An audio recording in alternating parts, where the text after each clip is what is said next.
जब भी हम सत्संगी शब्द सुनते हैं तो हमारे मन में एक ऐसी छवि बनती है। कोई व्यक्ति जो सत्संग में जाता है, गुरु की बातें सुनता है और भक्ति करता है। लेकिन गुरु नानक देव जी के अनुसार सत्संगी केवल वह नहीं है जो बाहर से धार्मिक दिखाई देता है, बल्कि वह है जिसके अंदर सच्चाई, प्रेम और नाम का प्रकाश जाग चुका हो या जागने की कोशिश कर रहा हो।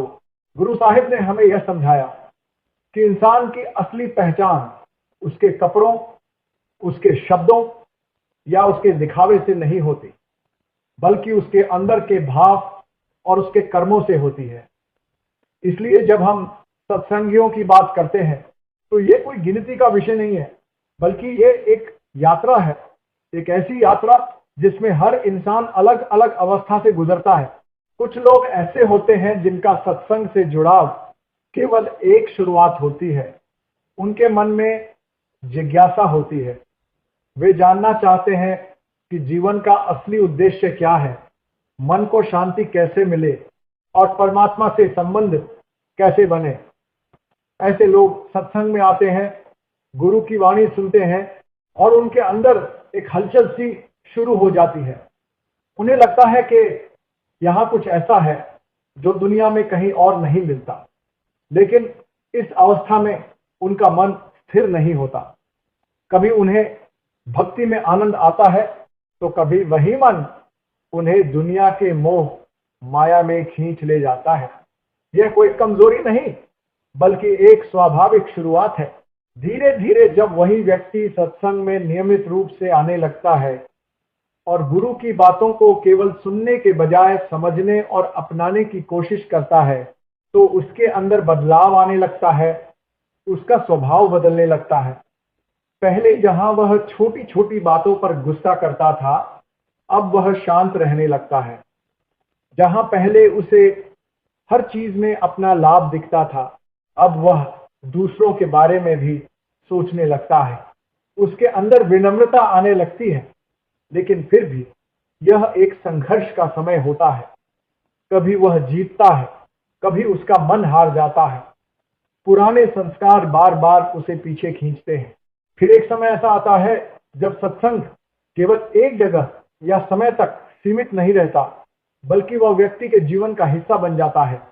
अब वह केवल सत्संग सुनने नहीं जाता, बल्कि हर समय अपने अंदर गुरु की याद बनाए रखने की कोशिश करता है। उसका मन नाम में लगने लगता है। वह दूसरों की बुराई देखने के बजाय अपने अंदर झांकने लगता है। उसे यह समझ आ जाती है कि असली लड़ाई बाहर की दुनिया से नहीं, बल्कि अपने ही मन से है। ऐसा सत्संगी धीरे धीरे अपने अंदर के अहंकार को खत्म करने लगता है। उसके अंदर प्रेम, दया और संतोष जैसे गुण अपने आप आने लगते हैं। वह किसी से नफरत नहीं करता, किसी का बुरा नहीं सोचता। उसके लिए हर इंसान एक समान हो जाता है। यही वह अवस्था है जिसे गुरु नानक देव जी ने सच्चे सत्संगी की पहचान बताया है, जो नाम में रंगा हुआ हो और जिसके जीवन में गुरु की वाणी झलकती हो। लेकिन इसके विपरीत एक सच्चाई यह भी है कि कुछ लोग सत्संग में तो आते हैं, लेकिन उनका उद्देश्य कुछ और होता है। वे केवल समाज में अपनी छवि बनाने के लिए या दूसरों को दिखाने के लिए सत्संग में जाते हैं। बाहर से वे बहुत धार्मिक दिखाई देते हैं, लेकिन अंदर से उनका मन वैसे का वैसा ही रहता है। न उनके विचार बदलते हैं, न उनके कर्म। ऐसे लोग सत्संग के असली लाभ से वंचित रह जाते हैं, क्योंकि उनका ध्यान सच्चाई पर नहीं, बल्कि दिखावे पर होता है। कुछ लोग ऐसे भी होते हैं जो किसी परेशानी, दुख या स्वार्थ के कारण सत्संग में आते हैं। जब तक उनकी समस्या रहती है, तब तक वे जुड़े रहते हैं। जैसे ही उनका काम पूरा हो जाता है, उनका मन फिर से दुनिया में उलझ जाता है। यह भी एक अवस्था है जहां इंसान अभी पूरी तरह से सच्चे मार्ग को समझ नहीं पाया होता। गुरु साहिब हमें यह सिखाते हैं कि भक्ति कभी भी किसी स्वार्थ के लिए नहीं करनी चाहिए, क्योंकि सच्चा प्रेम हमेशा निस्वार्थ होता है। अगर हम अपने आप से सच्चाई से पूछें तो हमें इन सभी अवस्थाओं में कहीं ना कहीं अपना प्रतिबिंब जरूर दिखाई देगा। कभी हम सच्चे मन से भक्ति करते हैं तो कभी हमारा मन भटक जाता है। कभी हम विनम्र होते हैं तो कभी अहंकार आ जाता है। यही इंसान की सच्चाई है। लेकिन इसका मतलब ये नहीं कि हम रुक जाएं। इसका मतलब ये है कि हम लगातार अपने आप को सुधारते रहें। गुरु नानक देव जी का संदेश बहुत सरल लेकिन गहरा है। सच्चा सत्संगी वही है जो हर दिन अपने आप को बेहतर बनाने की कोशिश करे, जो नाम से जुड़ा रहे और जो हर इंसान में परमात्मा को देखे।